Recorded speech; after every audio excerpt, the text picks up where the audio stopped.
what is the solution for Ukraine? Or you want to tell me the solution? You have it? No, there is no solution.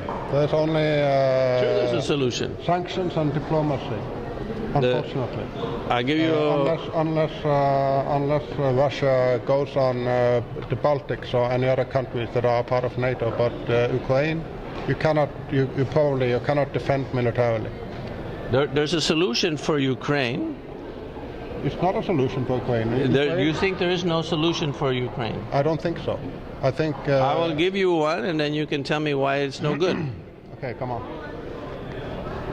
Very simple. Do what Putin and the other segregationists, separatists wanted, not segregationists, separatists, have a national election. If you want to secede or not, each big province or whatever, they want to go with Russia, let them go with Russia. If they don't. And have that election supervised by the United Nations and any amount of countries, including Putin's people there. Make sure it's a safe and honest election. And then you can have a resolution of a country that's really split.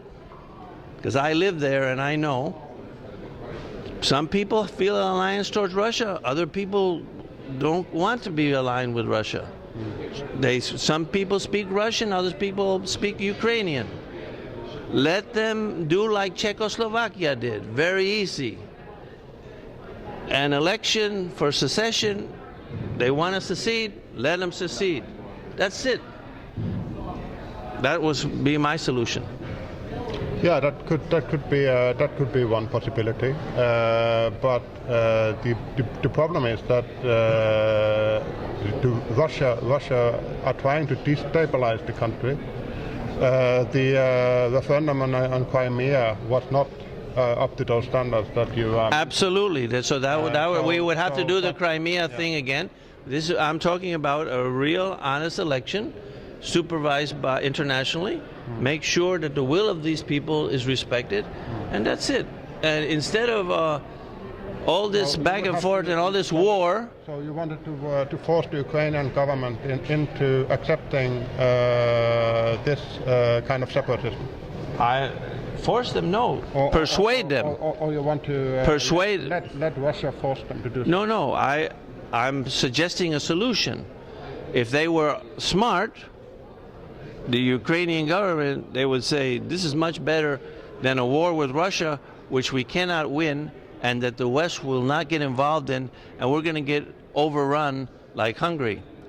So if I was a Ukrainian government, I would like that solution, and for that reason that I just said, and others. For example, it would be easier for my party to win the next election. You know what you call? Why are they so stupid? Yeah, well. What you call a solution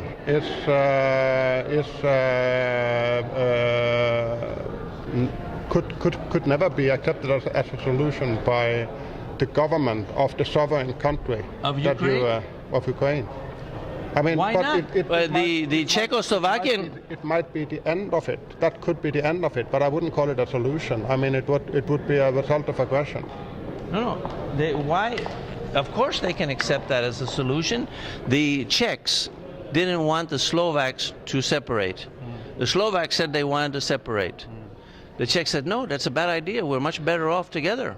Don't do it. But how about Mexico invading the parts of the United States territory that were Mexican originally, and then demanding a referendum on secession? They don't have to invade. Any state that would like to secede from the United States of America should be free to do so. We send in federal troops to shoot them and kill them because they don't want to be part of America? But why? That was what happened with the Civil War. The Civil War was the biggest mistake in U.S. history. Do you know that in the Civil War more people died and it destroyed more more lives and property than any other war in American history. It's the stupidest war that we ever had, and totally unnecessary. You know why? If Lincoln had just said, okay, you want to secede, it's a big mistake. Maybe in the future you would like to get together again with us.